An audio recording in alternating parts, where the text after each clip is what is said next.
दोस्तों पिछले कुछ महीनों में ब्रिटेन की अर्थव्यवस्था काफी बुरे समय से गुजर रही थी, लेकिन अभी तक ना तो ब्रिटेन की प्रधानमंत्री और ना ही ब्रिटेन की सरकार के किसी बड़े अधिकारी ने इसके ऊपर माफी मांगी थी और ना ही कोई ऐसा बयान दिया था जिससे जनता में शांति बनाई जा सके। लेकिन अब आखिरकार लगातार बिगड़ते हालातों को ध्यान में रखते हुए ब्रिटेन की प्रधानमंत्री लिज ट्रस ने एक काफी बड़ा कदम उठा लिया है। दरअसल दोस्तों ब्रिटेन की अर्थव्यवस्था की हालत को लगातार बिगड़ते हुए और हालातों को सुधार पाने में असफल रहने के बाद आखिरकार ब्रिटेन की प्रधानमंत्री लिज ट्रस ने पूरे ब्रिटेन से माफी मांगी है। वहीं पर यह बात कबूल की है कि उनकी गलत नीतियों और गलत आर्थिक फैसलों की वजह से ब्रिटेन की अर्थव्यवस्था को काफी नुकसान हुआ है। लेकिन अगर ध्यान से देखा जाए तो इस माफी का कोई खास असर नहीं होने वाला, क्योंकि ब्रिटेन की अर्थव्यवस्था को जितना नुकसान हुआ है उससे उभरने में ब्रिटेन को काफी समय लगने वाला है। लेकिन बात केवल अर्थव्यवस्था की ही नहीं है, यहाँ पर बात रेसिज्म और ब्रिटेन में हुए सांप्रदायिक दंगों की भी है, जिसमें भारत की छवि को भी खराब करने की कोशिश की गई। ब्रिटेन के अंदर हाल ही में हुए सांप्रदायिक दंगों में न केवल भारत की छवि को खराब करने की कोशिश की गई, बल्कि भारतीय मूल के लोगों पर हमला भी किया गया। इसके अलावा खुद ब्रिटेन की गृह मंत्री ने भारत और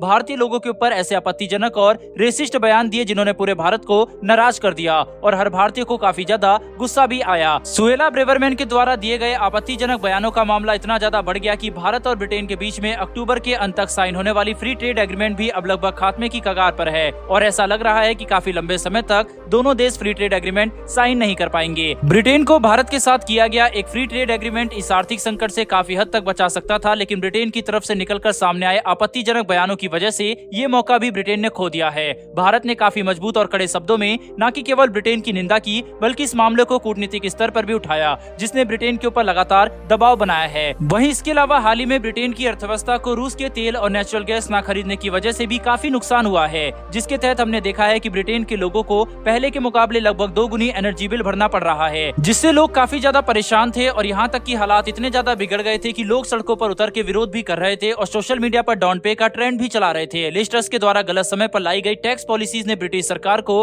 रेवेन्यू का काफी भारी नुकसान किया। वहीं पर इसके अलावा ब्रिटेन की अर्थव्यवस्था भी काफी खस्ता हालत में चली गई है, जिसे लेकर आखिरकार अब लिज ट्रस ने अपने पूरे देश से माफी तो मांग ली है, लेकिन अब ये देखना काफी रोचक होगा कि ब्रिटेन की जनता उन्हें किस हद तक माफ कर सकती है, क्योंकि नुकसान ब्रिटेन के आम नागरिक का हुआ है और काफी ज्यादा हो चुका है। वहीं ऐसे में इनका एक बयान और एक माफी सब कुछ ठीक कर सकता है नहीं, ये देखना काफी ज्यादा इंटरेस्टिंग रहेगा। बहरहाल बढ़ते हैं हमारी दूसरी खबर की तरफ। दोस्तों भारत के रक्षा निर्यात को लेकर अब एक काफी अहम खबर निकलकर सामने आ रही है, जिसके तहत भारत के रक्षा मंत्री ने भारत की एक बहुत बड़ी योजना का खुलासा कर दिया है, जो कि भारत साल 2025 तक पूरा कर देगा। दरअसल दोस्तों भारत के रक्षा निर्यात के ऊपर बात करते हुए भारत के रक्षा मंत्री राजनाथ सिंह जी ने एक काफी बड़ी बात कही है और ये बात साफ कर दी है कि भारत अपनी योजना पर काम कर रहा है, जिसके तहत हम साल 2025 तक 35,000 करोड़ रुपए से ज्यादा के हथियार निर्यात कर देंगे, जो कि भारत की डोमेस्टिक डिफेंस इंडस्ट्री को बहुत ही ज्यादा शक्तिशाली बना देगा। दोस्तों आपको ये बात जानकर काफी हैरानी होगी कि केवल साल 2022 के पहले 6 महीने में ही भारत ने 8,000 करोड़ रुपए के रक्षा हथियार और उपकरण निर्यात कर दिए हैं और अगले कुछ सालों में भारत अगर इसी रफ्तार से